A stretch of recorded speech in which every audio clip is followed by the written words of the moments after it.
Bonjour chers frères et sœurs, bonjour mesdames et messieurs, que Dieu vous bénisse. Une joie encore de me trouver avec vous. Je bénis le Seigneur pour ce jour qu'il nous donne encore par sa grâce et nous lui rendons toute la gloire et toute l'honneur. Mesdames et messieurs, mes frères et sœurs, ce matin nous voulons parler d'un thème qui crée beaucoup de confusion dans l'Église de Dieu. En ce qui concerne la prédication et l'enseignement. Et aujourd'hui, nous voulons parler de la prédication. Alléluia. Définir ce que c'est que la prédication. Parler des bases, de ce qui doit être des composantes d'une prédication. Alléluia. Nous parlerons aussi de l'enseignement. Donc, et les obstacles qu'on peut avoir, alléluia, dans une prédication pendant que nous prêchons ou nous enseignons. Donc, chers frères et sœurs, c'est ce thème que nous voulons en parler. Donc, ceci étant, nous prenons toujours notre passage. Nous sommes sur la grande commission. Je vous dis que tout se résume là. Alléluia. Voilà. Tout se résume là. Et contrairement à d'autres qui disent que le dernier message de Dieu à l'église, c'est les 7 églises. Alléluia. Voilà, de l'Asie mineure, c'est-à-dire dans le livre de l'Apocalypse. Alléluia. Rien à voir. Ils sont complètement à côté de la plaque. Alléluia. Et nous savons qu'avant que le Seigneur ne monte, alléluia, le message qu'il nous a donné, c'était à partir de là, Matthieu 28. Rien à voir avec l'église qu'on appelle les 7 églises, alléluia, de l'Asie mineure. Et nous en reviendrons, on parlera de cela un jour. Voilà, donc ne détournez pas la foi des frères et des sœurs, s'il vous plaît. Voilà. Parce que vous avez vos manières de faire, ils savent, je ne vais même pas mentionner des noms, vous savez quelles sont vos ambitions, vos visions. Si vous ne voulez pas obéir à cette parole qui est d'aller annoncer l'évangile et que la puissance de Dieu vous accompagne, si vous ne voulez pas le faire, vous voulez seulement rester devant vos pupitres, devant vos caméras pour dénoncer, alléluia, ne détournez pas la foi des gens, alléluia, en enseignant des choses qui n'ont rien à voir avec la vision, la mission que Dieu nous donne. Par rapport à ce que vous dites, même Dieu permettrait que je prêche là-dessus. Voilà, pour éclairer la lanterne des frères et des sœurs. Ceci étant, nous revenons sur notre passage dans le livre de Matthieu 28. Alléluia, à partir du verset 18. Jésus s'étant approché leur par là, ainsi tout pouvoir m'a été donné dans le ciel et sur la terre. Allez, faites de toutes les nations les disciples, les baptisant au nom du Père, du Fils et du Saint-Esprit, et enseignez-leur à observer tout ce que je vous ai prescrit. Donc ici déjà, nous avons 2 types de prédication. Alléluia. Nous avons une prédication qui concerne déjà, alléluia, les non-croyants, qui est d'aller faire de toutes les nations des disciples. Et on fait les disciples d'abord en les annonçant l'évangile. Alléluia, la bonne nouvelle. Et ensuite, le deuxième type de prédication, c'est d'enseigner ces disciples-là si tout ce que le Seigneur a dit. Vous voyez, chers frères et sœurs? Donc, voici les 2 types de prédication que nous avons. Aujourd'hui, nous n'allons pas parler de l'enseignement, mais nous voulons parler du premier type de prédication qui est, alléluia, l'évangélisation, qui est l'annonce de la bonne nouvelle. L'évangile qui est la bonne nouvelle. Alléluia. Ok. Il y a des passages qui en parlent. Beaucoup aussi en font de cela une doctrine. Et beaucoup le disent que on enseigne seulement que les chrétiens ou les disciples, alléluia, et on évangélise ou on prêche seulement que aux non-convertis ou aux non-croyants et on enseigne seulement que les croyants. Mais il y a beaucoup de passages qui nous montrent, alléluia, d'autres vont vous montrer des passages pour vous dire que Jésus enseignait dans les synagogues, mais il prêchait aux gens, alléluia, qui n'étaient pas convertis. Mais il y a aussi d'autres passages qui vous montreront que Jésus-Christ de Nazareth enseignait et prêchait en même temps aux non-convertis. Alléluia. Je prends un exemple parmi tant d'autres. Quand on voit l'eunuque éthiopien et Philippe qu'est-ce que Philippe était en train de faire à l'eunuque éthiopien? C'était pas seulement lui annoncer l'évangile, mais il l'instruisait, il enseignait. Est-ce que vous comprenez? Donc, on enseigne aussi les non-convertis. Alléluia. Nous en parlerons. Donc, déjà, c'est de donner déjà une définition déjà de la prédication. Alléluia. Donc, déjà, j'ai marqué ici, j'ai fait quand même, permettez, que ce que nous dit des définitions à partir de l'ordinateur. Alléluia. Je vous en donne avant que nous continuions. Donc, quand je vois dans le dictionnaire d'abord, on nous dit que la prédication, ça vient du mot predicare en latin, qui signifie dire quelque chose devant. Alléluia. Donc, la prédication est subdivisée en deux thèmes que vous savez, prêcher et enseigner.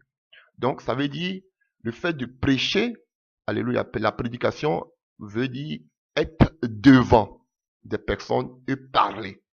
Alléluia. Donc, la prédication, c'est l'action de prêcher, action de parler publiquement aux croyants et d'enseigner les non-croyants. Donc, c'est ce qui fait que la prédication. D'autres l'appellent homélie, d'autres l'appellent sermon, mais on nous dit que c'est l'action de prêcher, de parler, pardon, c'est l'action de parler publiquement aux non-croyants. Ça, c'est ça prêcher et enseigner les croyants. Alléluia. Voilà. Donc, je répète. La prédication, c'est l'action de parler publiquement aux croyants et d'enseigner, aux non-croyants, pardon, et d'enseigner les croyants.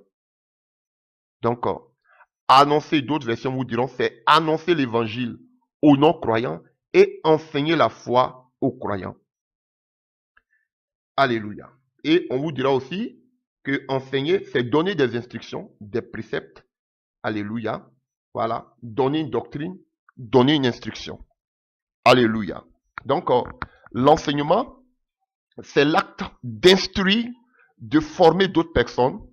Alléluia. Et de démontrer, d'informer, de transmettre la connaissance, la lumière, de guider les études, alléluia, d'une personne. C'est ce qu'ils disent. Alléluia. Et ils disent que la prédication, c'est l'acte de délivrer un discours, voilà, un sermon, ou bien un homélie, je ne sais pas, alléluia, qui instruit les autres d'une manière formelle. Donc, chers frères et sœurs, il n'y a pas grande différence en ce qui concerne la prédication et l'enseignement. Comme vous voulez voir qu'on appelle ces définitions et qu'on appelle du dictionnaire, on vous dit que la prédication, c'est le fait de parler, alléluia, publiquement aux non-croyants et d'enseigner ceux qui sont déjà convertis. Alléluia.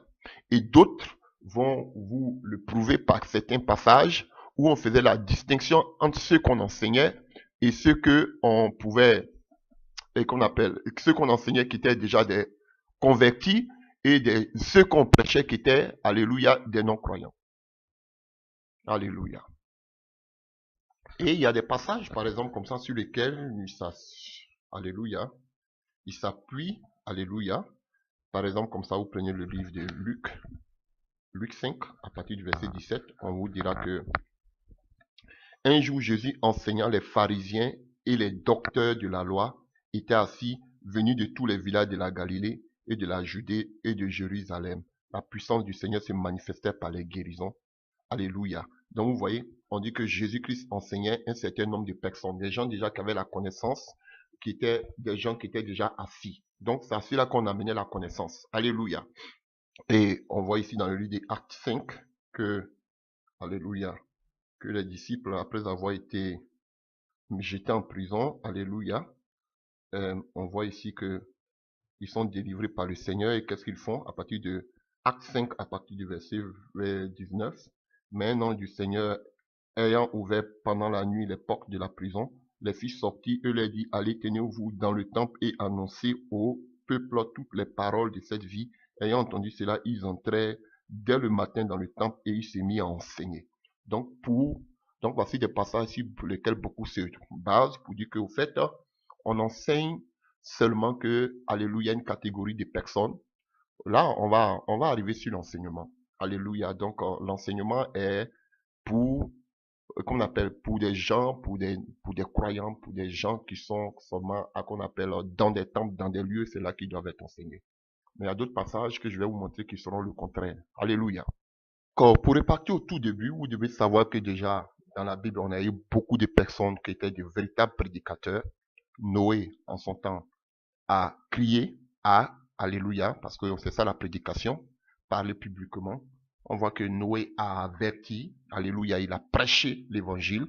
Après Noé, on a vu des gens comme Jonas à Ninive qui ont parlé publiquement, Alléluia, de la bonne nouvelle, de la nouvelle que le Seigneur les mettait à cœur. Alléluia. On a vu Ésaïe aussi qui a crié, qui a parlé publiquement. Ézéchiel, on a vu tous ses disciples et tous ses prophètes, Amos, Agé, Zacharie, presque tous ont crié. Alléluia. Ils ont parlé publiquement. Alléluia. Voilà. Donc, il n'était pas seulement que dans les bâtiments, mais c'était des gens qui parlaient publiquement. Alléluia, de la bonne nouvelle. Dans le Nouveau Testament, bon, on sait que le Nouveau Testament s'arrête jusqu'à Jean-Baptiste. L'Ancien Testament s'arrête jusqu'à Jean-Baptiste. On voit que Jean-Baptiste aussi, dans Matthieu 3, verset 1, il était un bon prédicateur. Alléluia, qui parlait publiquement, qui criait. Alléluia. Il paraît Jésus lui-même l'a fait dans le Nouveau Testament. On a vu tous les disciples qui pouvaient crier, qui pouvaient annoncer publiquement. On voit avec le kérigme de Pierre, alléluia, le jour de la Pentecôte. On voit Jean aussi qui crie.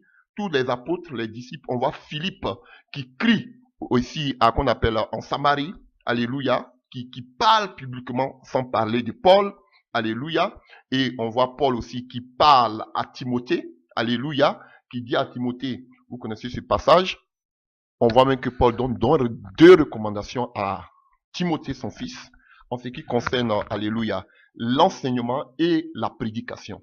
Voilà, vous voyez que c'est 2 choses qui vont ensemble, mais les gens essaient de les dissocier. Voilà.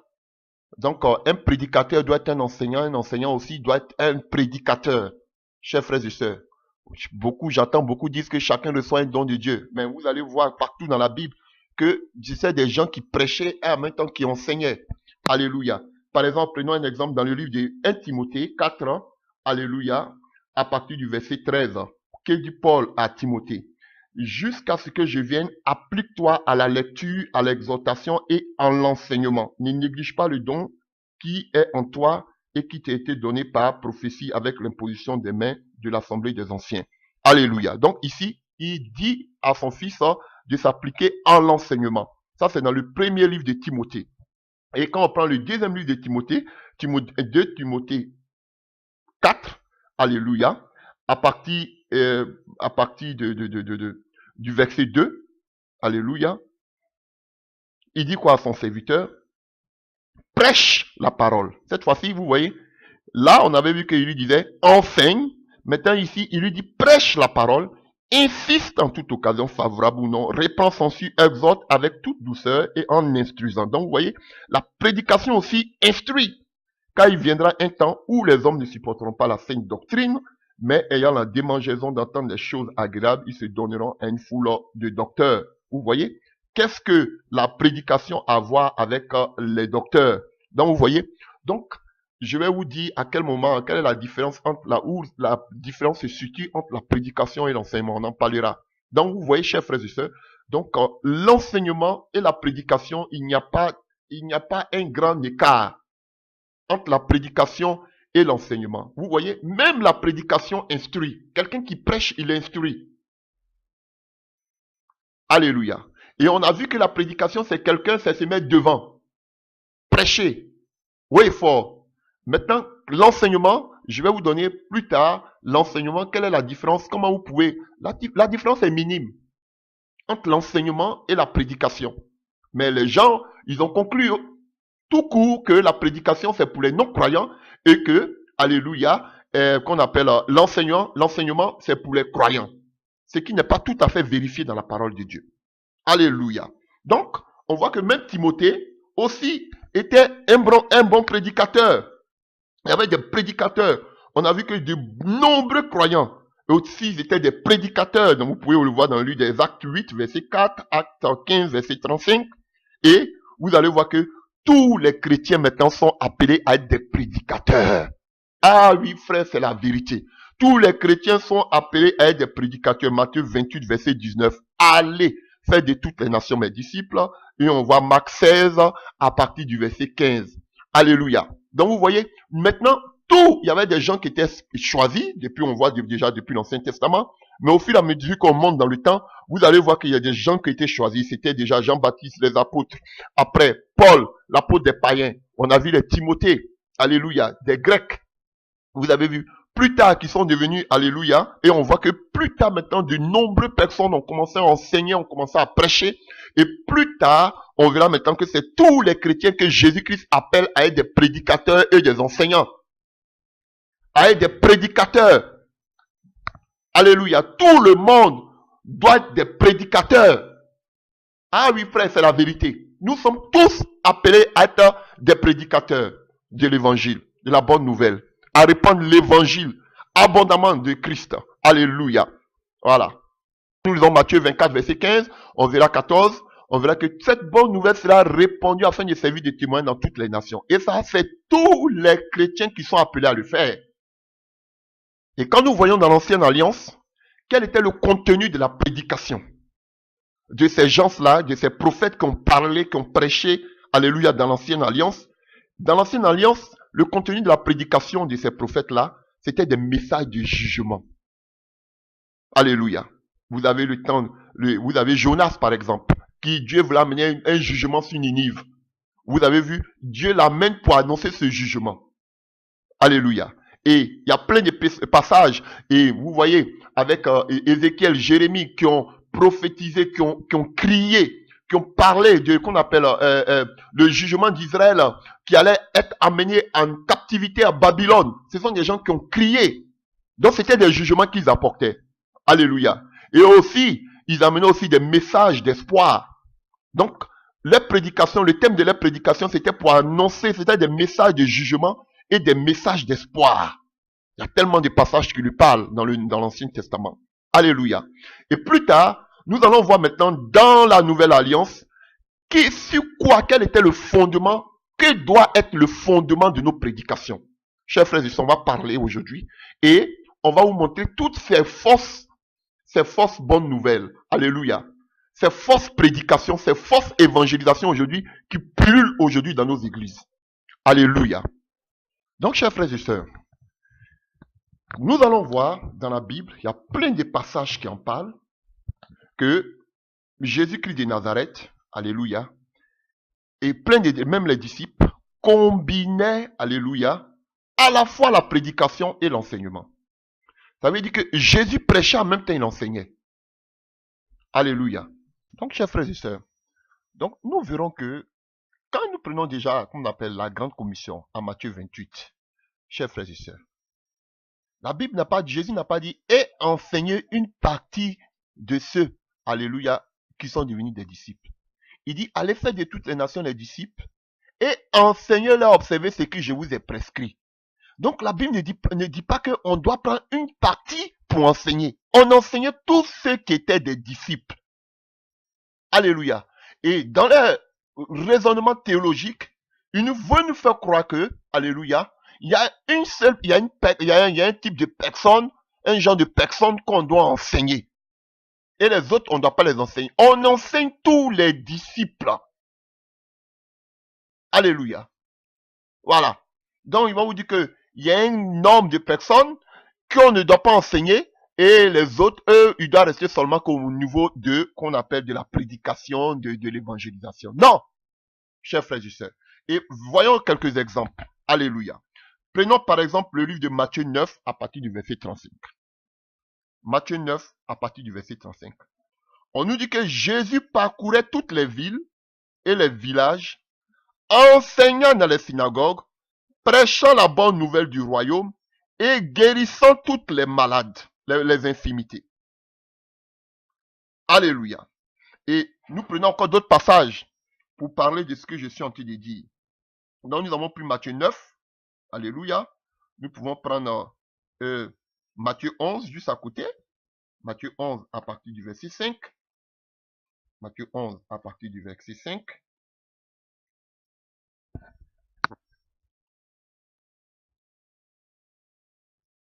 Donc ici on dit quoi? Allez, rapportez à Jean ce que vous attendez, ce que vous voyez, les aveugles voient, les boiteux marchent, les lépreux sont purifiés, les sourds attendent, les morts ressuscitent, la bonne nouvelle est annoncée aux pauvres. Alléluia. Bon, ok, ça c'était par rapport à la puissance. On prend Luc, on peut prendre Luc 20 à partir du verset 1, il y a tellement de passages. Luc 20 à partir du verset 1, voyons rapidement. Luc 20 à partir du verset 1. En ces jours-là, comme Jésus enseigna le peuple dans le temple et qu'il annonça la bonne nouvelle, les principaux sacrificateurs et les scribes avec les anciens suivaient et lui dirent. Donc vous voyez, même dans le temple, il ne faisait pas qu'enseigner, mais il prêchait la bonne nouvelle. Donc on ne peut pas dissocier l'enseignement de la prédication, et de qu'on appelle de la prédication. Ce n'est pas possible, chers frères et sœurs. L'enseignement me fait partie de la prédication. Alléluia. Vous voyez, Luc, par exemple, 4 à partir du verset 43, 44, on nous dit que même Jésus-Christ annonça aux autres, annonçait la bonne nouvelle, et il prêchait même dans les synagogues. On n'a pas dit qu'il enseignait dans les synagogues. Donc, la prédication, Jésus prenait le temps de prêcher, enseigner en même temps. Il prêchait la bonne nouvelle, mais on enseignait. Il enseignait en même temps, alléluia. Au même moment qu'il prêchait, il enseignait. Alléluia. La bonne nouvelle était basée avec, on va voir tout à l'heure, sur quoi d'être reposée la bonne nouvelle, alléluia, sur la prédication. Quels sont les fondements de la prédication? Vous allez mieux comprendre, alléluia. Et comme nous avons dit une fois, vous voyez même qu'on appelle sur la montagne, Jésus commence le ministère, il commence à enseigner sur la montagne des gens, les pauvres, comme lui-même il dit, les débonnaires, alléluia, les gens de mauvaise vie, il commence à enseigner tout le monde, alléluia. Il les enseigna. Donc, l'enseignement n'est pas seulement que pour un type de personne, l'enseignement, c'est pour tout le monde. Alléluia. Voilà. Donc, revenons. Donc, on voyait que même Jésus-Christ lui-même, partout, il y a tellement de passages qui en parlent, Jésus-Christ lui-même, il prêchait. Alléluia. Il prêchait, alléluia, la parole, qu'on appelle la bonne nouvelle. Il prêchait. Alléluia. Et lui-même, il dit dans le livre de Luc, alléluia, que l'Esprit est sur moi parce qu'il m'a oint pour annoncer la bonne nouvelle aux pauvres. Donc, Jésus lui-même, il était l'exemple parfait. Il annonçait l'évangile. Il partait partout pour prêcher l'évangile. Alléluia. Et alléluia. Pour justifier ce que j'ai dit, il y a Matthieu 11. Il y a tellement de passages qui parlent de ça. Matthieu 11, à partir du verset 1. Lorsque Jésus eut achevé de donner ses instructions à ses 12 disciples, il partit de là pour enseigner et prêcher dans les villes du pays. Donc, vous voyez, partout où on parle d'enseignement, on parle de prédication. Donc, ce sont des choses qu'on ne peut pas dissocier. Vous voyez? Les gens, c'est comme j'ai prêché sur, qu'on appelle le clergé, ils voulaient vous montrer qu'il y a une différence entre qu'on appelle, entre le clergé et les laïcs. Voilà pourquoi il veut dissocier l'enseignement de la prédication. Mais c'est les mêmes choses. Alléluia. Et celui qui a mis plus en application cette parole qu'on appelle de la grande commission de Matthieu 28, alléluia, c'est Paul. On le voit dans le livre des Actes 28, Actes des Apôtres 28, à partir du verset 30. On dit, Paul demeura deux ans entiers dans une maison qu'il avait louée. Il recevait tous ceux qui venaient le voir, prêchait le royaume de Dieu. Vous avez vu que partout où on parle de prêcher, on parle du royaume de Dieu. Prêchant le royaume de Dieu. Partout où on parle de prédication, on parle du royaume de Dieu. On prêche le royaume de Dieu. Et qu'est-ce qu'il fait plus tard? Et enseignant ce qui concerne le Seigneur Jésus-Christ en toute liberté et sans obstacle. Parce que Matthieu 28 nous dit, et enseignez-leur tout ce que je vous ai prescrit. Donc, Paul, du moins, parlait de ce qui concerne Jésus-Christ de Nazareth. Mais il prêchait le royaume des cieux, mais il enseignait tout ce que qu'on appelle, avait un lien avec Jésus-Christ de Nazareth. Il enseignait sur la personne de Jésus-Christ, sur les instructions de Jésus-Christ, mais il prêchait sur le royaume des cieux. Voici la différence. On prêche le royaume des cieux, mais on enseigne Jésus-Christ et toutes ses instructions qu'il nous a données. C'est pas parce qu'il y a une différence que, non, il y a une certaine catégorie de personnes qu'on doit enseigner. Non, c'est pas ça. Alléluia. Alléluia. Et quand on prend, alléluia, Matthieu 3 à partir du verset 14, on dit, Jésus monta ensuite sur la montagne, il appela ceux qu'il voulut et il vient auprès de lui. Il en établit 12 pour les avoir avec lui et pour les envoyer prêcher avec le pouvoir de chasser quoi? Les démons. Ça, on va arriver. Ça fait partie de la prédication. La puissance de Dieu. Mais on va arriver à ça tout à l'heure. Chers frères et sœurs. Donc, vous voyez, Jésus leur a donné le pouvoir. Jésus a appelé ses disciples pour rester avec lui et pour aller prêcher. Alléluia. Mais qu'est-ce qu'ils devaient maintenant prêcher, ces disciples-là? Maintenant, qu'est-ce que Jésus leur disait d'aller prêcher? Alléluia. Qu'est-ce que Jésus leur disait d'aller prêcher? Écoutez ce qu'on voit dans le livre de Matthieu 10, à partir du verset 7. Alléluia. Jésus va leur dire, allez, prêchez et dites, le royaume des cieux est proche. Vous voyez? Et c'est la même chose dans le livre de Matthieu 10, à partir du verset 27, dans le livre de Luc 2, 9, à partir du verset 2. C'est la même chose. Le royaume des cieux est proche. Et vous allez voir que lorsque même Jésus lui-même, il a commencé, alléluia, dans le livre de Matthieu, alléluia, dans le livre de qu'on appelle de Matthieu 4, vous allez voir que lui-même il commence en disant quoi? Alléluia, répentez-vous car le royaume des cieux est proche. Si vous voulez, lisons Matthieu 4 à partir du verset 17. Dès ce moment, Jésus commença à prêcher et dit, répentez-vous car le royaume des cieux est proche. Vous voyez? Donc Jésus même, il a commencé à prêcher. On prêche le royaume des cieux et il dit à ses disciples d'aller prêcher et il dit à ses disciples ce qu'on appelle, quelle est la vision qu'il doit prêcher? Le royaume des cieux. Donc, quelle prédication aujourd'hui vous prêchez? Quelle prédication aujourd'hui vous prêchez? Frère, vous prêchez l'argent. Ça n'a rien à voir avec la recommandation de Jésus-Christ de Nazareth. Vous prêchez la guérison. C'est vrai que ça venait après. Mais ça n'a rien à voir avec la prédication. Vous prêchez les miracles. Ça n'a rien à voir avec la prédication que le Seigneur donnait. La première des choses, c'est vrai que les miracles arrivent. Mais la première des choses, c'était de prêcher le royaume des cieux. On prêche le royaume des cieux. Et on enseigne tout ce que qu'on appelle le Seigneur nous a donné, nous a instruit. Alléluia. Toutes ces recommandations qu'il a données, tout ce qui le concerne, tout ce qu'il a donné, c'est ce que maintenant nous enseignons. Mais on n'enseigne pas seulement à une catégorie de personnes, on enseigne à tous les disciples. C'est clair.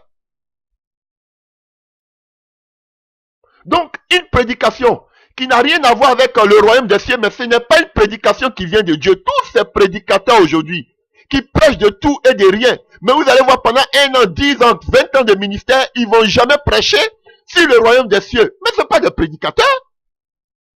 Quelles que soient toutes les belles paroles qu'ils peuvent avoir pour vous amadouer, toutes les prédications de Jésus étaient tournées vers quoi? Même ses disciples étaient tournés vers quoi? Le royaume des cieux. Et on annonçait la parole partout. On enseignait la parole partout. Jésus a enseigné sur les montagnes. Il a enseigné dans les villes. Il a enseigné, je ne sais où, dans les temples. D'autres, alléluia, même dans les maisons. Et les actes des apôtres, les disciples ont fait de même. Quand on prend Acte 5, verset 42, on dit quoi? Et chaque jour dans le temple et dans les maisons, il ne cessait d'enseigner et d'annoncer la bonne nouvelle. Vous voyez, il y a l'enseignement, en même temps la bonne nouvelle est là. On prêche la bonne nouvelle du royaume des cieux, de Jésus-Christ. Alléluia. Alléluia. Et cette bonne nouvelle, c'était pas seulement les apôtres, les pasteurs, les bishops, les révérends qui devaient annoncer la bonne nouvelle. C'était tout chrétien qui devait annoncer la bonne nouvelle. Je vous ai montré ça, que tous ceux qui ont été dispersés allaient de lieu en lieu et annonçaient la bonne nouvelle. Que ce soit Acte 4, verset 8, Acte 11, alléluia, verset 19 nous parle. Tout le monde annonçait la bonne nouvelle. Donc, en tant que croyants, nous avons tous l'ordre, chers frères et sœurs, de prêcher l'évangile aux nations. Alléluia. Et nous le voyons. Car le Seigneur nous dit, cette bonne nouvelle, dans le livre de Matthieu 24, verset 14, que cette bonne nouvelle sera prêchée dans tout le monde entier afin de servir de témoin, alors viendra la fin. Voilà. Donc nous sommes tous appelés à aller faire des disciples. Ce n'est pas seulement les pasteurs, les révérends qui sont appelés ou les prophètes. C'est nous tous qui sommes appelés à aller prêcher l'évangile. Ce n'est pas une catégorie bien définie de personnes. Alléluia. Mes chers frères, aujourd'hui, nous assistons à des mauvaises prédications. On va voir quel était le socle de la prédication. Mais nous assistons aujourd'hui à des mauvaises prédications et des mauvais prédicateurs. Chers frères et sœurs, des mauvaises prédications auxquelles nous assistons aujourd'hui. Et aujourd'hui, quelles sont nos motivations quand nous annonçons l'évangile? Quelles sont nos motivations, chers frères et sœurs? Lorsque nous prêchons, c'est pour être quoi? Populaire? Pour se faire voir? Pour avoir beaucoup de vues? Alléluia, sur Internet, on fait le one-man show. Quelle est notre motivation quand nous prêchons? Alléluia. Est-ce que notre motivation, c'est pour vraiment convertir des âmes à Christ? Alléluia. Un vrai prédicateur doit prêcher la doctrine. Alléluia. Même si cela doit choquer. Vous voyez, tous ces soi-disant prédicateurs-là qui sont en train de crier, ce sont des gens qui ne prêchent pas la doctrine de Christ. Ils ne prêchent pas la doctrine de Christ. Alors qu'on a vu la doctrine, le fondement de la doctrine de la prédication, c'était quoi? Le royaume des cieux. Ils vont vous emballer avec toutes sortes de thèmes, mais ils ne prêchent pas le royaume des cieux. Ce ne sont pas des prédicateurs. Quelle que soit leur éloquence, quelles que soient les paroles qui touchent le cœur, même pas le cœur, nos sentiments, nos émotions. Alléluia. Il y a des messages, des doctrines qu'on ne veut pas prêcher sur le péché. Pourquoi? Parce que quand on voit notre auditoire, non, on a peur de les choquer, on a peur de toucher, de choquer leur conscience. Alléluia. Donc, on donne un message doux, tranquille, qui passe sur tout le monde. Alléluia. Voilà. Comme les gens disaient à Jésus, les disciples disaient à Jésus, cette parole est dure, qui peut l'écouter? Alléluia. On ne veut pas choquer la conscience des gens. Alléluia. Voilà. Et voici ce genre de prédicateurs que aujourd'hui nous avons. Nous ne devons pas travailler, prêcher à cause des émotions de nos auditeurs. Mais nous devons plutôt chercher à atteindre leur conscience pour que leurs âmes soient sauvées. Alléluia. Des prédicateurs, alléluia, qui ne parlent jamais de leur vie, de leur expérience personnelle avec le Seigneur. Quand tu parles, on dit que tu es orgueilleux. Mais regardez Paul. Paul parlait de sa vie, de son passé, de là où Dieu l'a appelé. Il ne le cache pas. Mais des gens qui ne prêchent jamais sur leur expérience pour pouvoir édifier, pour pouvoir fortifier les autres. Mais Paul l'a fait. On voit dans le livre de Galates. Alléluia. Galates 1, verset 14. Il dit comment il était avancé dans qu'on appelle, dans la tradition de ses pères. Alléluia. Il parle de cela aussi en acte 9, acte des apôtres 9, verset 1 à 3. Alléluia. Même en acte 22, verset 1 à 5. Il parle de sa vie passée. Et quand Paul parlait de sa vie passée, on pouvait voir qu'il était un homme né de nouveau. Transformé. Il ne suffit pas de venir crier. Mais on veut voir aussi l'expérience que vous avez vécue, ce que vous avez traversé. Pour que aussi ceux qui vous écoutent soient transformés, touchés, édifiés par les situations que vous avez traversées. Il ne suffit pas de venir crier, de réciter les paroles bibliques comme qu'on appelle, comme un chapelet. Alléluia. On ne veut pas toucher la sensibilité. On ne veut pas les rendre inconfortables. On veut les rendre, alléluia. Voilà. Faut que tout passe bien. Faut pas trop les brusquer. Faut pas trop. Et le diable, il aime ça. Parler du péché en général, mais le péché en particulier, n'en parlez pas. Alléluia. Alléluia. On prêche, regardez, il prêche un évangile de telle sorte que les gens se disent, alléluia, que le péché que tu as, tu peux pas l'abandonner maintenant, mais c'est avec le temps, petit à petit, que tu vas l'abandonner. Alléluia. Mais toi, viens plutôt à l'église, viens à l'église, on fait des prédications, non, c'est dans le but de remplir nos bancs d'église. Ce ne sont pas des prédicateurs. Alléluia. On te dit que ton péché, oui, petit à petit, tu vas le laisser. Mais maintenant, tu peux pas le laisser, mais plus tard, tu vas le laisser. Alléluia. On doit prêcher l'évangile de sorte que les gens sachent que ce n'est pas de leur effort, que la grâce est un don de Dieu. Ils doivent savoir que maintenant, s'ils meurent dans les péchés, ils vont en enfer. Ils sont perdus. Ils sont condamnés. Alléluia. Et savoir que ce n'est pas de leur propre effort, mais c'est une grâce que Dieu les fait. Parce que, en principe, dans cette situation, ils pouvaient mourir. Mais Dieu se révèle à eux. Donc, ils acceptent en ce Christ et ils sont sauvés.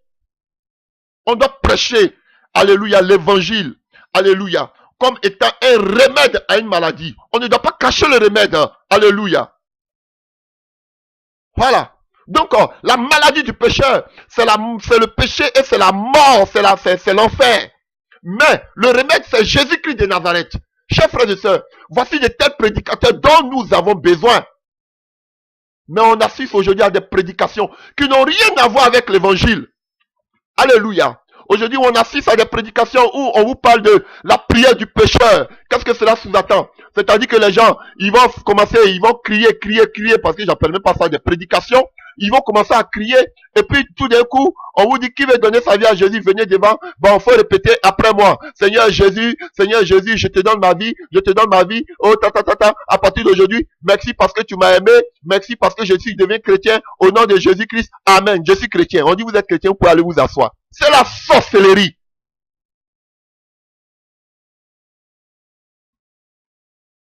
Alléluia. C'est la prière du pécheur. Il y a tellement de fausses prédications aujourd'hui qui sont amenées.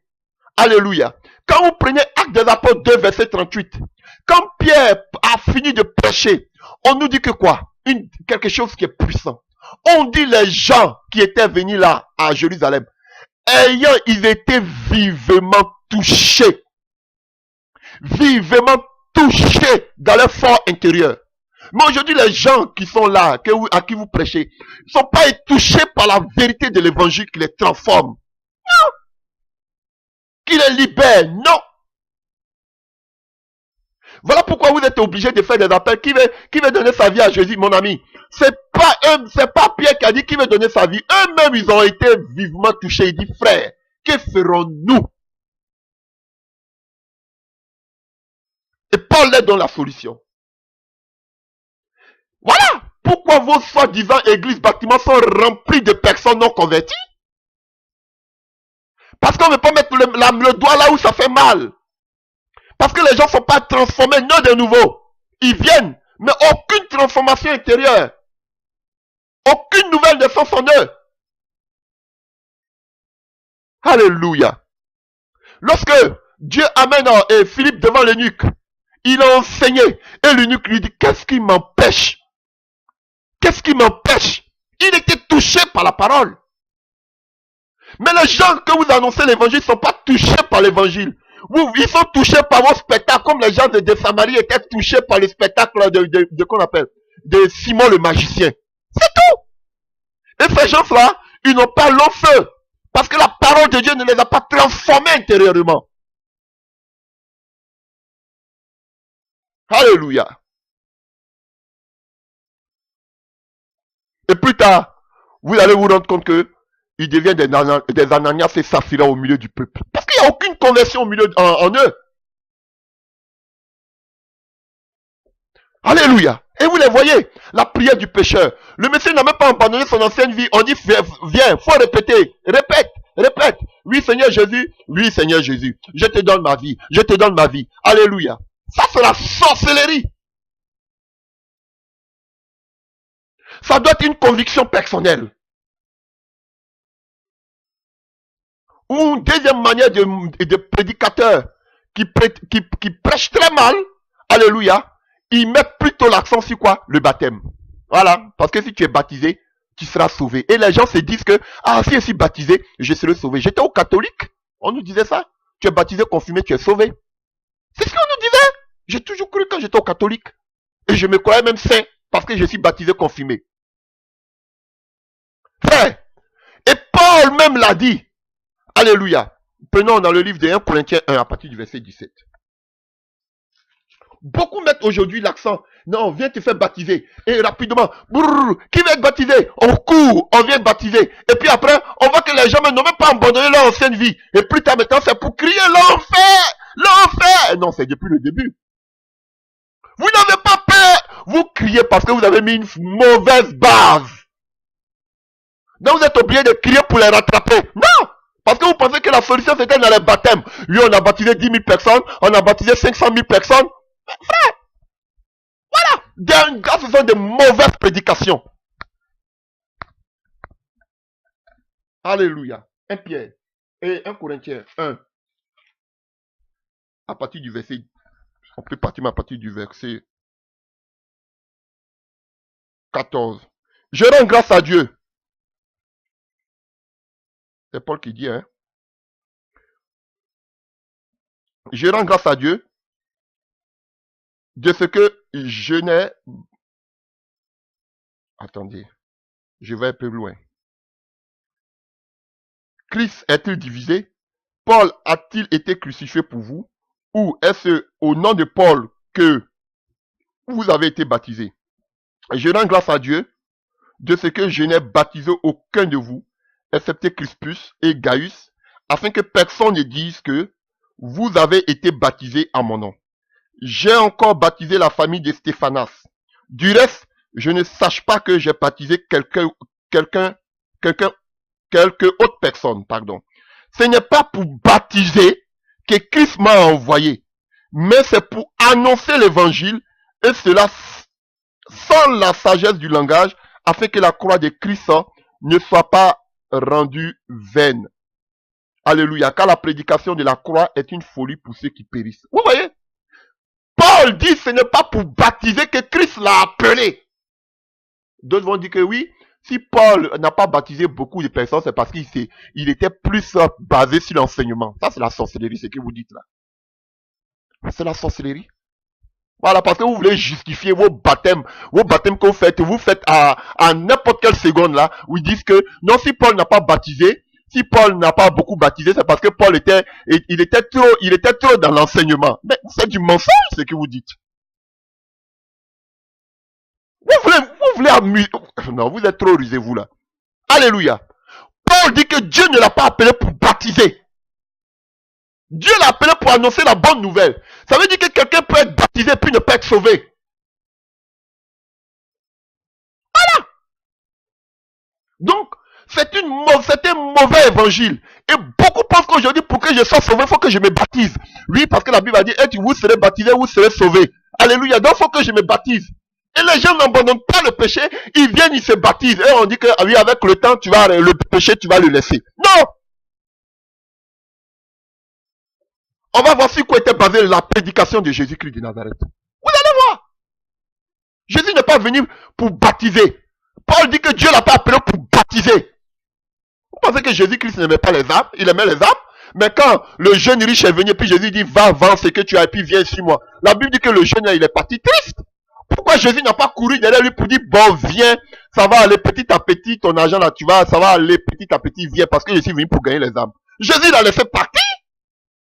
Parce que quoi, il n'était pas encore prêt pour le royaume des cieux. Fallait qu'il abandonne ce qu'il avait de plus précieux pour venir suivre Jésus. Jésus, il avait l'amour des âmes, mais Jésus l'a laissé partir. Va et toi-même ta conscience, si tu es prêt, viens ici, moi. Voilà pourquoi si tu n'abandonnes pas ce que tu as de plus précieux, tu ne peux pas suivre le Seigneur. C'est clair. Chers frères et sœurs. Des mauvaises prédications aujourd'hui auxquelles nous assistons. Alléluia. Voilà. On ne prêche plus aujourd'hui le royaume des cieux. On ne prêche plus aujourd'hui la repentance. On vous dit plutôt, venez à l'église. Ça va aller. Venez à l'église. Ils vont jamais vous dire, venez, qui va abandonner aujourd'hui son péché? Vous voyez tous ces prédicateurs aujourd'hui que vous voyez là. Regardez, tous ces prédicateurs là. Est-ce que quand ils ont fini de prêcher, ils vous disent aujourd'hui, qui va abandonner son péché aujourd'hui? Qui va abandonner son péché? Non, ils vont vous dire plutôt, qui va se baptiser aujourd'hui? Qui veut donner sa vie à Jésus aujourd'hui? Mais ils ne vont jamais vous dire qui veut abandonner son péché aujourd'hui. Parce qu'on vous dit que non, c'est progressif que vous allez abandonner votre péché. Mais le problème, venez à l'église. Voici notre adresse. Venez à l'église. Petit à petit, on vous donne les enseignements et puis vous allez abandonner. On va voir ce qui était le fondement de la prédication. Des mauvais prédicateurs, de mauvaises prédications. Et sans parler maintenant de ces prédicateurs modernes, alléluia, qui parlent, venez, Dieu va vous bénir, c'est cette mauvaise prédication de la prospérité. Venez, Dieu va vous bénir. Venez, Dieu va tuer vos sorciers. Venez, vous allez prospérer. Venez, vous allez vous marier. Venez, Dieu va bénir votre foyer. Venez, venez, ceci, ceci. Venez toujours, venez dans votre église. Venez dans nos églises. Alléluia. Venez, tout cela pour remplir les bâtiments. Ils peuvent pas dire la vérité. Regarde sur les pages Facebook, ils font des lives, mais ils vont jamais mettre le doigt sur le péché des gens. Ils ont mis la galerie. Ils vont vous parler de toutes sortes de thèmes. On va vous dire sur quoi était basée la prédication.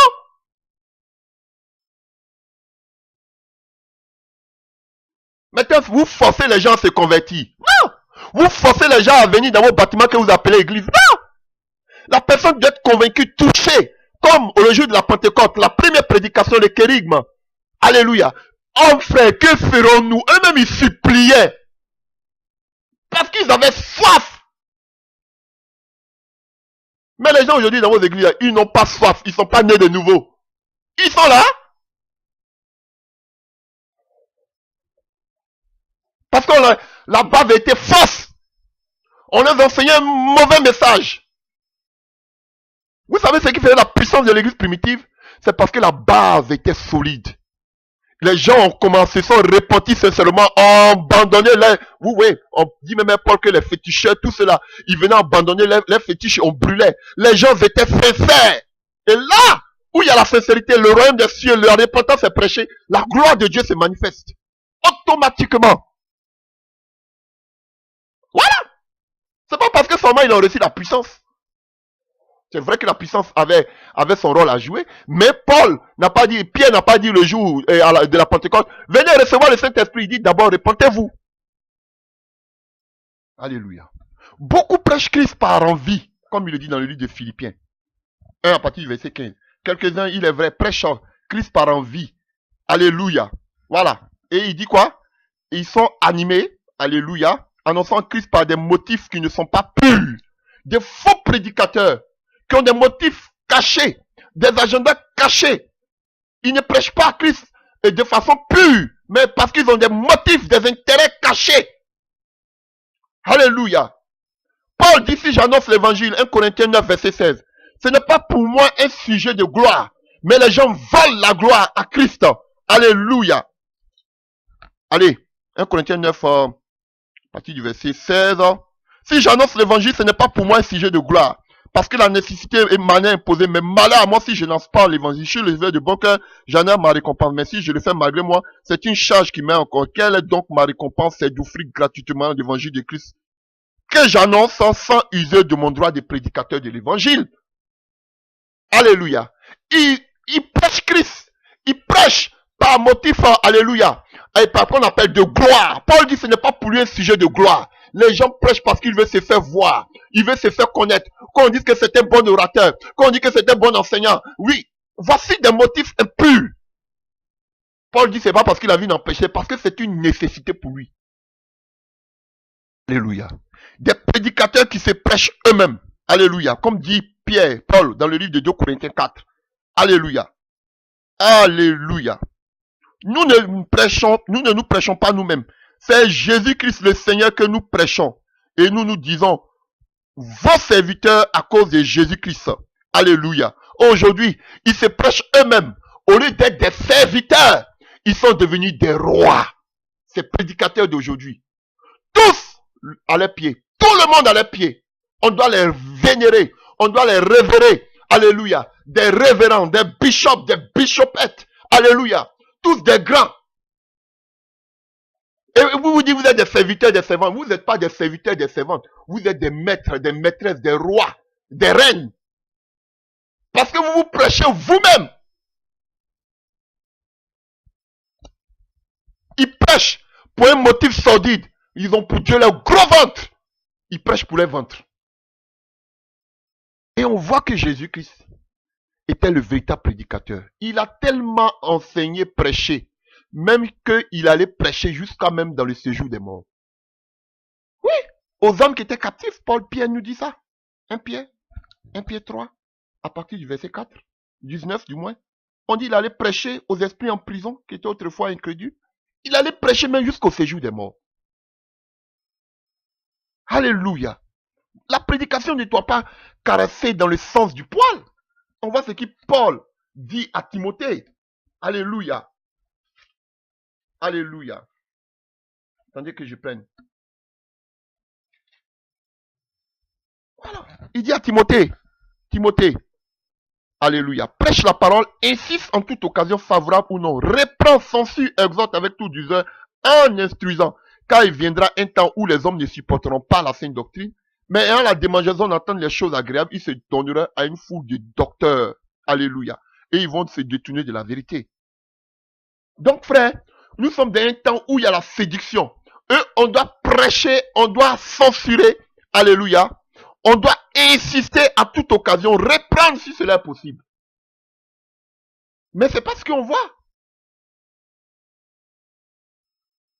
Alléluia. Alléluia. Maintenant, chers frères et sœurs, vous devez avoir le discernement. C'est très important. Pour voir un véritable prédicateur, ou bien pour voir que la prédication de ce monsieur-là vient de Dieu, je vais vous donner quelques secrets. Comment reconnaître une véritable prédication qui vient de Dieu? Alléluia. La première des choses, le premier constat que vous devez faire, la prédication doit toujours être basée sur la parole de Dieu. Toujours être basée sur la parole de Dieu. Par exemple, alléluia. Quand vous prenez le livre des Actes des Apôtres, 2, alléluia. Voilà. Vous voyez Paul, Pierre du moins, qui prend, alléluia, des citations, et c'est ce qu'avait dit le prophète Joël dans les derniers temps, alléluia. Vous voyez, Pierre s'appuyait déjà sur la parole de Dieu. Alléluia. Il s'appuyait sur la parole de Dieu. Donc une prédication qui ne vient pas, qui n'est pas appuyée sur la parole de Dieu, il y a un problème. Attention, ils vous peuvent vous prendre un passage biblique et puis vous ennuyer, vous emmerder. Ils vont prendre un passage biblique sorti ici sans queue, sans tête. Alléluia. Ils doivent vous poser un enseignement et ils doivent vous tirer une conclusion qui va transformer votre vie. Alléluia. Voilà. Pas venir seulement vous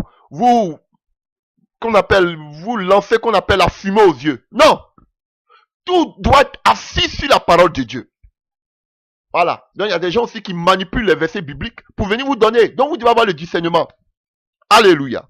Voilà. Et Paul même pouvait dire, alléluia, que quand même un ange du ciel annoncerait un autre évangile, que celui que nous vous avons prêché, qu'il soit maudit.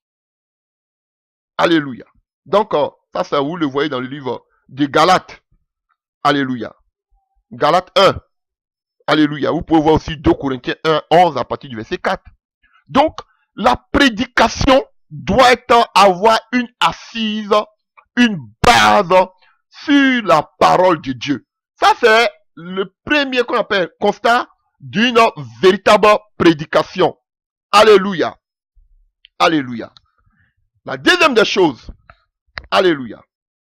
Vous allez voir dans la parole de Dieu que la deuxième des choses, une véritable prédication, à part la parole de Dieu, doit parler toujours de repentance et du pardon des péchés.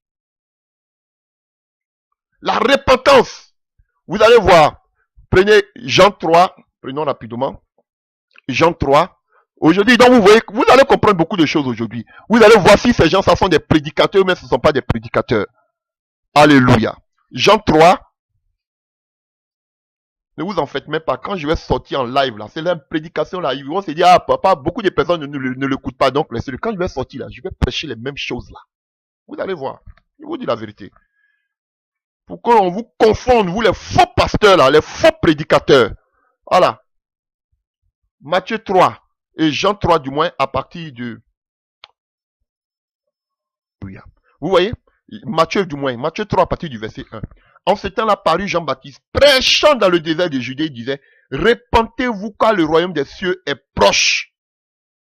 Et vous voyez, il s'appuie encore sur la parole. Alléluia. Jean est celui qui avait été annoncé par Ésaïe le prophète. Vous voyez. Donc, l'auteur ici, Matthieu s'appuie puis encore, c'est quoi? Le livre de la parole de Dieu du prophète Ésaïe. Donc, tout doit avoir une concordance avec la parole de Dieu, les écrits, les prophètes. Voilà. Et le premier message de Jean-Baptiste, c'était quoi? La repentance et le royaume des cieux. Alléluia. Et vous voyez, prenons qu'on appelle Marc 1, si vous voulez. Il y a tellement de choses. Marc 1. Plein de choses que je peux dire. Marc 1, prenons rapidement.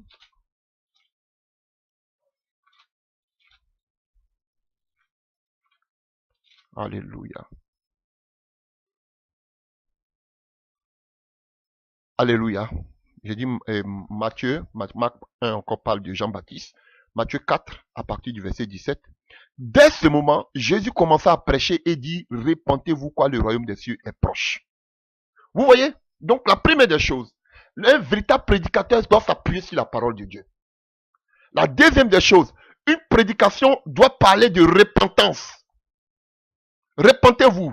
Jean-Baptiste, repentez-vous. Jésus, repentez-vous. Les disciples, alléluia. Quand vous prenez Actes des Apôtres 2, les apôtres ont fait pareil. Vous connaissez ce passage. Alléluia.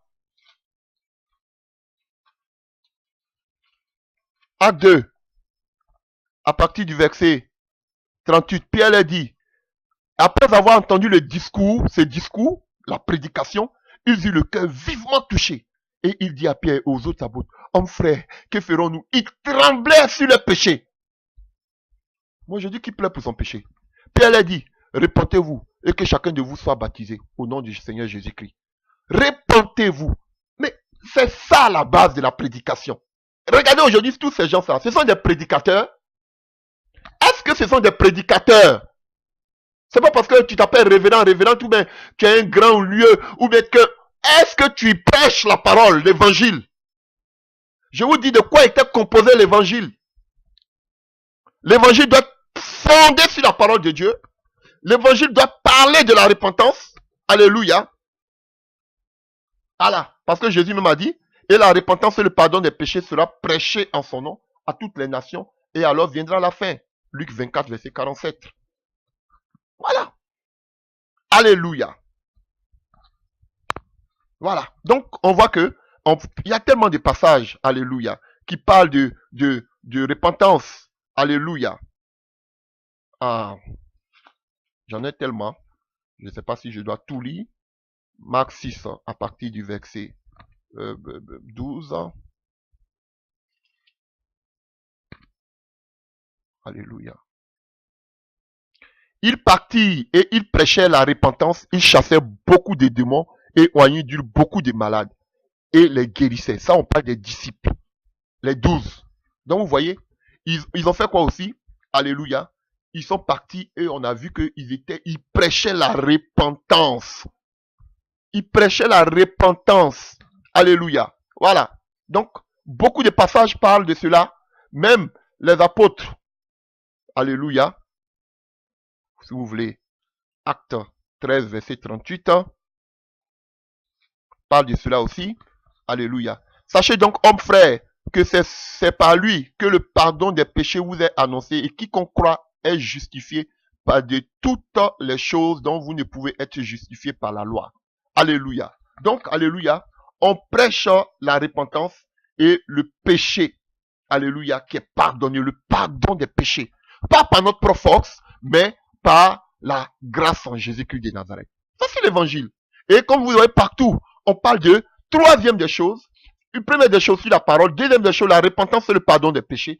Troisième des choses, l'évangile du royaume des cieux. Vous avez vu que partout où on parle de prédication, prêcher, on voit le royaume des cieux. Le royaume des cieux. Le royaume des cieux. Jésus a prêché le royaume des cieux. Les disciples ont prêché le royaume des cieux. Jean-Baptiste a prêché le royaume des cieux. Alléluia. Et nous, à la fin, selon Matthieu 24, verset 14, il nous dit que cette bonne nouvelle du royaume sera prêchée dans le monde entier. Pas Dieu. De quel royaume? On ne parle pas de royaume d'ici bas, comme parlent les Castano aujourd'hui, là, tout. Les Kinana ont le règne maintenant, qu'on appelle le règne de Dieu sur terre. C'est pas ça. C'est pas ça notre royaume. Nous, notre royaume, c'est en haut. C'est ce royaume-là qui doit être prêché, qui doit être annoncé. Voilà. Donc, chers frères et sœurs, le royaume, il y a tellement de passages qui parlent de l'évangile du royaume. Je peux vous donner tellement de passages. Matthieu 9, verset 35. Matthieu 11, verset 5. Marc 1, verset 14. Marc 16, verset 15. Luc 4, verset 18. Si vous tapez le royaume dans la Bible, vous allez voir. Mais je ne sais pas si quoi à l'internet. Tellement de passages qui parlent du royaume. Nous devons annoncer le royaume. Acte 8, verset 12. Acte 14, verset 7. Acte 16, verset 10. Acte 20, verset 25. Romains 1, verset 15. 1 Corinthiens 15, verset 1. 2 Corinthiens 2, verset 12. Il y a tellement de passages. Colossiens 1, verset 3. Colossiens 2, verset 9. Donc, tellement de passages parlent du royaume des cieux. Nous devons prêcher le royaume des cieux. Rien à voir avec la bénédiction. Vous allez voir si tout ce que j'ai dit dans la prédication, il doit y avoir bénédiction. Dieu va t'élever, Dieu va te bénir. La prospérité ne faisait pas partie de l'évangile. La prospérité ne faisait pas partie de cet évangile. Tout ce qui fait partie de l'évangile, c'est ce qu'on a été de citer là. Alléluia. Ça ne faisait pas partie de l'évangile. Donc, toute prédication qui ne fait pas partie de ce que je suis en train de citer, ça ne vient pas de Dieu, ça vient du diable. Alléluia. Voilà. Et de quoi aussi doit être composé l'évangile que nous prêchons? La résurrection des morts. Alléluia. Nous devons annoncer la résurrection. Alléluia. Non seulement la mort et la résurrection de Jésus-Christ de Nazareth. Ce que Paul n'a pas cessé de faire. Annoncer la résurrection. Alléluia. De qu'on appelle alléluia. La résurrection des morts de Jésus-Christ de Nazareth, mort et ressuscité. Paul parle de la qu'on appelle de Jésus-Christ qui est mort et ressuscité. Pierre, le jour de la Pentecôte, parle de Jésus-Christ que vous avez crucifié, que vous avez tué, que Dieu a ressuscité. Alléluia. Cela nous donne de l'assurance pour l'avenir. On doit prêcher la croix. On doit prêcher la mort et la résurrection de Jésus-Christ de Nazareth. La croix doit être prêchée. Là où Jésus-Christ a pris tous nos péchés. Là où il est sorti du séjour des morts. Pour nous montrer le chemin. Pour nous dire que c'est possible. On doit prêcher la résurrection. Alléluia. Et nous aussi, alléluia, alléluia, pour que nous aussi nous soyons sauvés. Alléluia. Prenez, comme par exemple, Acte 4, verset 1, dit, tandis que Pierre et Jean parlaient au peuple, suivaient les sacrificateurs et le commandant du temple et les Sadducéens, mécontents de ce qu'ils enseignaient le peuple et annonçaient la personne de Jésus-Christ, la résurrection des morts. Allez, vous avez vu? Donc, on doit annoncer la résurrection des morts. On doit annoncer la mort et la résurrection de Jésus-Christ de Nazareth. Chers frères et sœurs, c'est très, très, très important. On doit annoncer la croix. Voilà, comme Paul dit, la prédication de la croix est une folie. Alléluia, pour ceux qui périssent. Alléluia. Voilà. On doit annoncer que c'est par la foi que nous sommes sauvés. Et ce n'est pas par nos œuvres que nous sommes sauvés. Annoncer qu'il n'y a plus de condamnation pour ceux qui sont en Jésus-Christ de Nazareth. Que personne ne te juge si ta vie passée. Dieu a tout pris au poteau de la croix. Il a annulé toutes les condamnations, tout ce qui pouvait te retenir. Alléluia. Au nom puissant de Jésus-Christ de Nazareth. Alléluia. Et tu dois avoir la paix. Parce que Jésus-Christ est en toi. Alléluia. Il fait de toi maintenant un enfant de Dieu. Alléluia. Voilà. Donc, on doit parler de la foi. Alléluia. Donc, comme dit Romains 10, verset 9, la foi vient de ce qu'on entend et ce qu'on entend vient de la parole de Jésus-Christ de Nazareth. Alléluia. La parole est près de toi dans ta bouche et dans ton cœur. Or, c'est par la parole de la foi que nous prêchons. Il y a Galates 1, verset 23 qui nous parle de cela. Alléluia. Donc, il y a plein de passages, chers frères et sœurs. Voilà. Donc, voici ce qui doit composer l'évangile, le véritable évangile. Alléluia.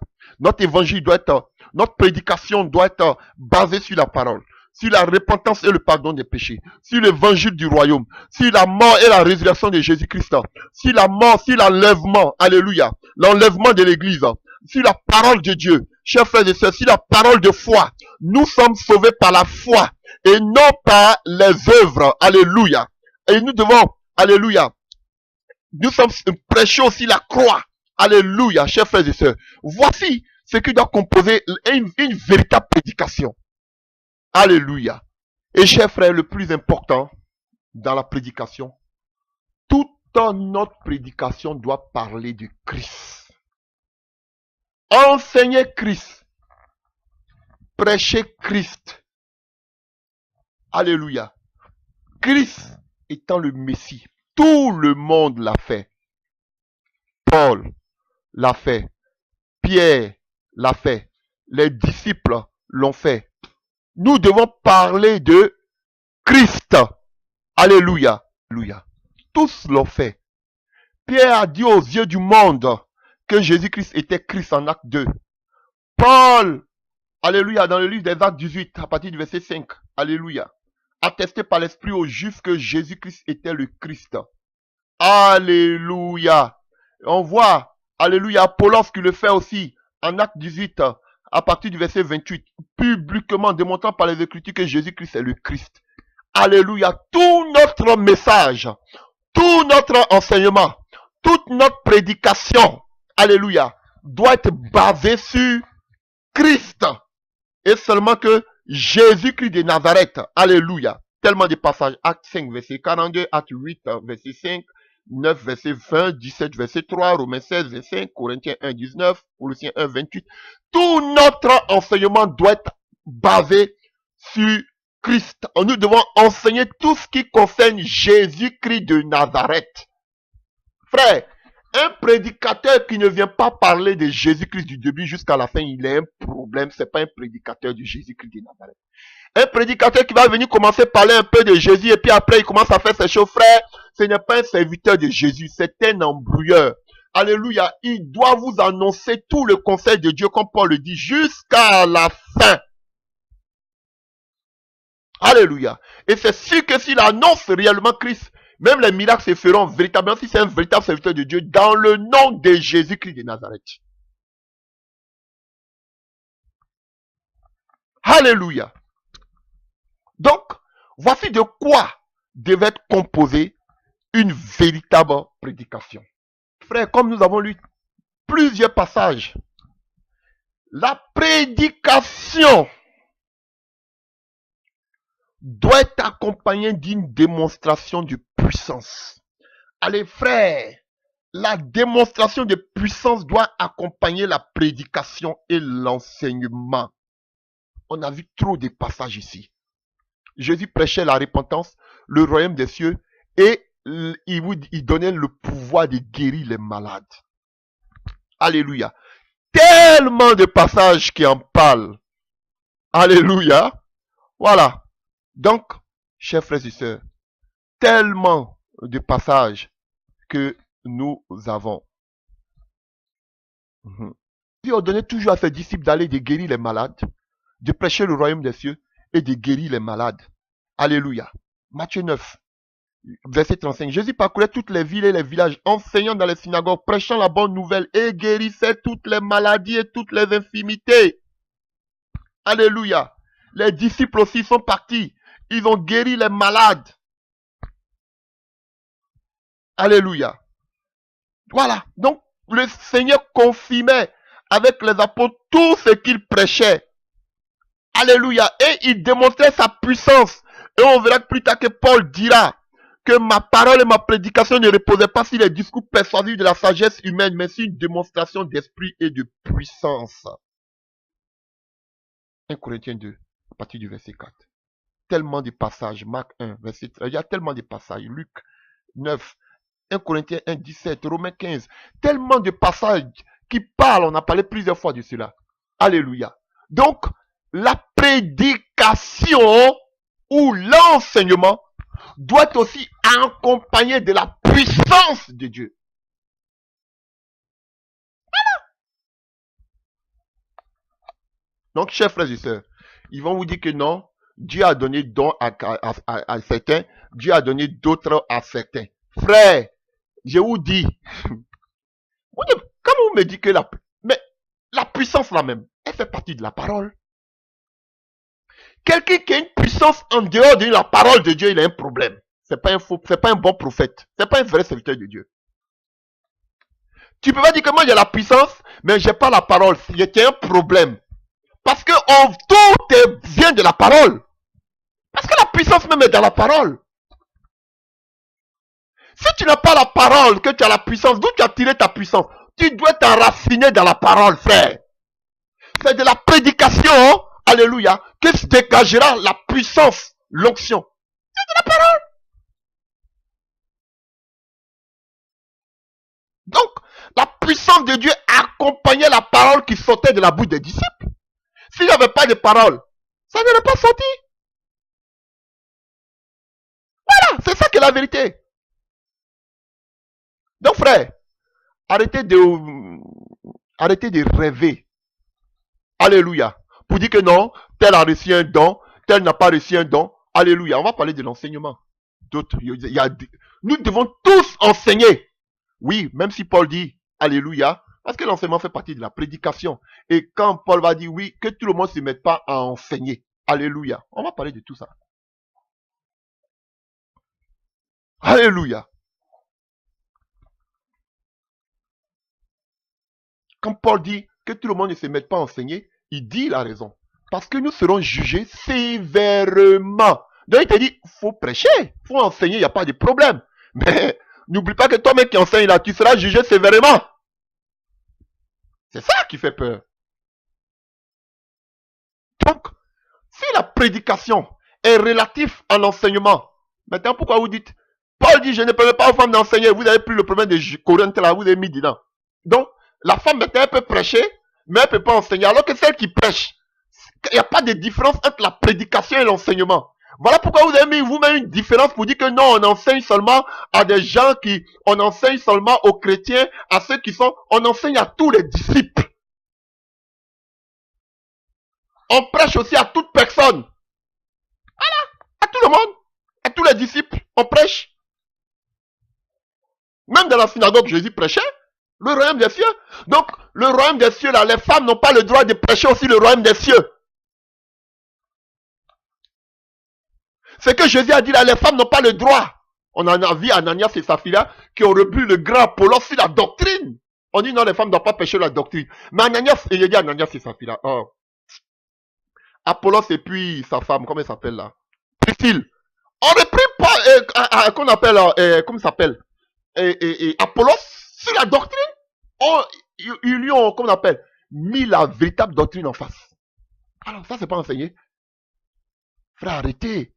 Prêchez le royaume des cieux là. Oh, la femme ne doit pas le faire. Mais on nous dit ici, pour prêcher, enseigner, tu as fini de dire tout cela, chers frères et sœurs. Maintenant, la puissance de Dieu doit accompagner ta prédication. Sinon, c'est une prédication morte. C'est une prédication morte.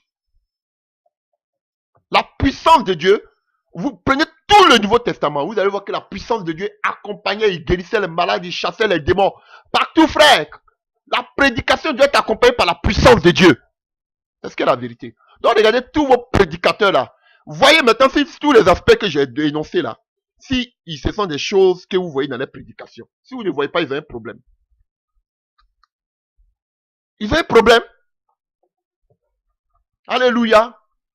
Maintenant, si vous voyez dans tout ce qu'on a cité là, vous avez vu qu'on a parlé de qu'on appelle de Trinité dedans. Vous avez vu qu'on a parlé de qu'on appelle, on a parlé de dîmes dedans. Vous avez vu qu'on a parlé de prospérité dedans. Non, c'est que ce n'est pas.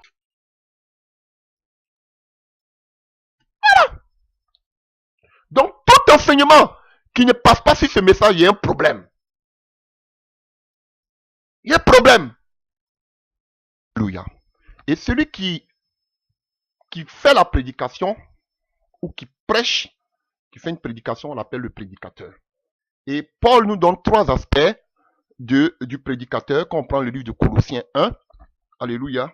Colossiens 1. Déjà, on voit à partir du verset 7. Alléluia.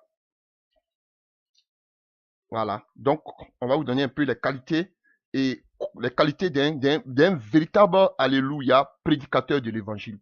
Alléluia. Donc, on va voir ses qualités. Alléluia. Et ce que le Seigneur donne, alléluia, dit, alléluia, des avertissements en ce qui concerne un prédicateur. Nous prenons Colossiens 1 à partir du verset 7. Nous continuons, nous commençons. Alléluia. Vous avez entendu, connu par la grâce de Dieu, conformément à la vérité d'après les instructions que vous avez reçues d'Épaphras, notre bien-aimé compagnon de service qui, pour vous, un fidèle ministre de Christ. Donc, chers frères et sœurs, quelqu'un qui prêche l'évangile, un prédicateur, c'est un ministre de Christ. Alléluia. C'est un ministre de Christ. Voilà. Donc, vos soi-disant prédicateurs là, ils n'ont qu'à vous dire si ils sont ministres de qui? Un véritable prédicateur, la Bible l'appelle un ministre de Christ. Et ils sont ministres de qui?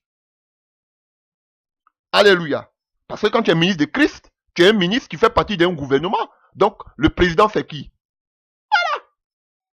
Qui t'a mandaté, comme diraient d'autres? Voilà. Et on prend un autre verset, au verset 23. Alléluia. Donc, on voit que déjà, la première appellation d'un prédicateur, c'est un ministre, alléluia, un ministre fidèle de Christ. Donc, c'est un ministre fidèle de Christ. Voilà. Un ministre fidèle. Fidèle. Voilà pourquoi Paul pouvait dire à des gens fidèles qui pourront aussi l'annoncer. Ce que tu as reçu de moi. Annonce-les à des gens fidèles. Enseigne à des gens fidèles qui pourront l'annoncer à d'autres personnes. Donc, un ministre de Christ, c'est quelqu'un qui est fidèle à Christ. Alléluia. Allons-y au verset 23. Au verset 23 de Colossiens 1. Alléluia. Et que nous dit la parole? Si du moins vous demeurez fondés et inébranlables dans la foi, sans vous détourner de l'espérance de l'évangile que vous avez entendu, qui a été prêché en toute créature sous le ciel, et dont moi, Paul, j'ai été fait ministre, et je me résume maintenant dans mes souffrances pour vous. Donc ici, qu'est-ce que fait?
Alléluia. Et quand on voit 2 Timothée 3, à partir du verset 10, Paul dit à Timothée, pour toi, tu as suivi de près mon enseignement, ma conduite, mes résolutions, ma foi, ma douceur, ma charité, ma constance, mes persécutions, mes souffrances. Alléluia. Vous voyez? Donc, Paul ne parle pas seulement de l'enseignement qu'il a donné à Timothée, mais il parle aussi de sa conduite, de ses persécutions, de tout ce qu'il vivait. Donc, Paul pouvait être un modèle pour, alléluia, pour Timothée. Non seulement pas dans les enseignements. Ah oui, frère, c'est difficile, mais nous devons vivre, alléluia, ce que nous prêchons. Alléluia. Donc, on a plus de responsabilités. Nous sommes tous dedans engagés. Voilà. Et même Paul pouvait le dire dans le livre de 1 Corinthiens 9, verset 27. Alléluia. Il le dit que 1 Corinthiens 9, verset 27. Alléluia. 1 Corinthiens 9, verset 27. Moi, je traite durement mon corps et je le tiens assujetti de peur d'être moi-même rejeté après avoir prêché aux autres. Frère, ça fait peur. Donc, nous-mêmes, c'est pas seulement de vouloir prêcher aux gens, mais toi-même, ah, frère, il faut vivre ce que tu prêches parce que tu es bon de prêcher et que demain, toi-même, tu sois rejeté. C'est une grande responsabilité. Alléluia. Voilà pourquoi nous ne pressons pas à prêcher parce que nous serons jugés sévèrement.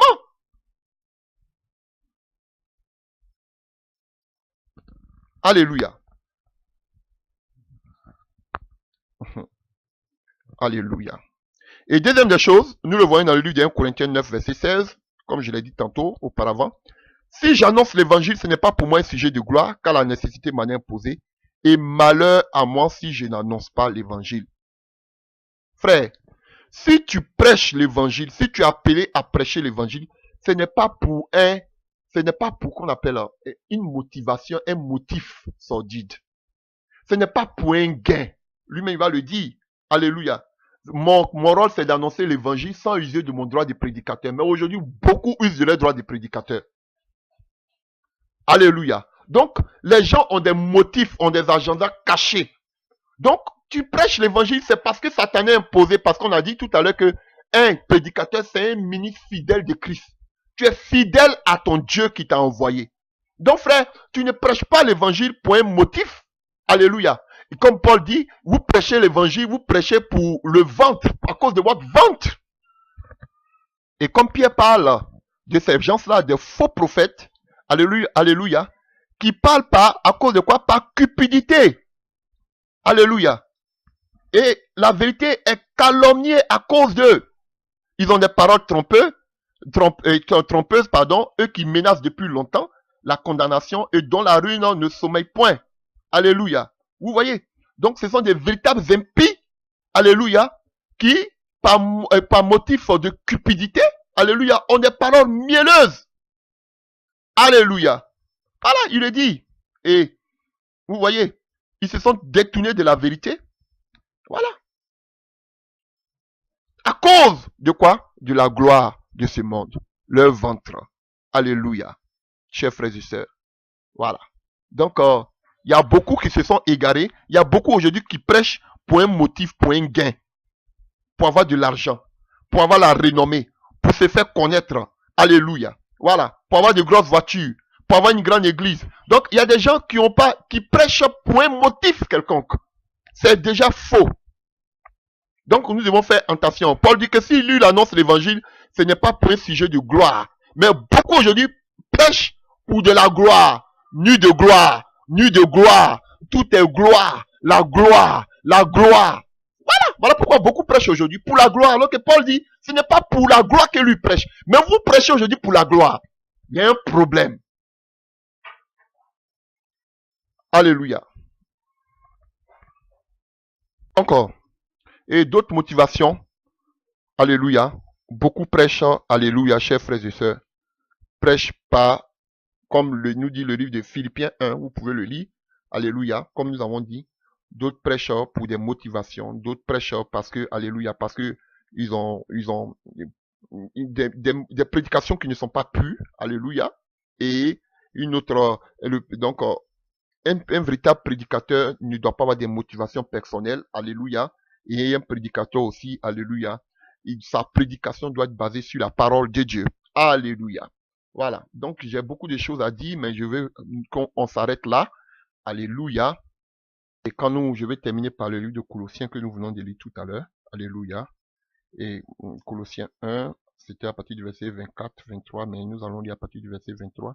Si du moins vous demeurez fondés et inébranlables dans la foi, sans vous détourner de l'espérance de l'évangile que vous avez entendu, qui a été prêché à toute la créature sous le ciel. Donc, l'évangile que nous prêchons doit amener de l'espoir, le salut. Un évangile où il n'y a pas d'espoir, où on n'annonce pas le salut, ce n'est pas un évangile. C'est ça le but. Amener les gens au salut. Donc, chers frères et sœurs, c'est tout ce que je pouvais dire en ce qui concerne une bonne prédication et toutes ces fausses prédications aujourd'hui que nous entendons. Donc, si vous entendez une prédication qui ne parle pas, qui n'est pas assise sur la parole, qui ne parle pas de repentance, qui ne parle pas du royaume des cieux, qui ne parle pas de la foi, du pardon des péchés, qui ne parle pas de la croix, qui ne parle pas de la mort et de la résurrection de Christ. Alléluia. Qui n'est pas accompagné de la puissance de Dieu, qui ne parle pas du salut. Ce n'est pas une prédication. Alléluia. Donc les gens ont amené tellement de sortes de prédications aujourd'hui pour nous détourner. Alléluia. Christ n'est pas venu. Alléluia. Paul dit, Christ ne l'a pas envoyé pour baptiser, ou bien pour faire des appels, pour qu'on fasse des prières. Oui, il faut répéter après moi, ou bien pour qu'on remplisse nos salles, et puis on dit après, ça va aller. Non. Il faut la repentance. C'est ça qui doit être même le socle de la prédication. Alléluia. Donc, sur ce, que le Seigneur vous bénisse, et nous continuons cet enseignement. Alléluia. Nous sommes toujours sûrs qu'on appelle la Grande Commission, qui révèle, alléluia, beaucoup de mystères. Donc, nous allons continuer. Soyez fortifiés au nom puissant de Jésus-Christ de Nazareth. Amen.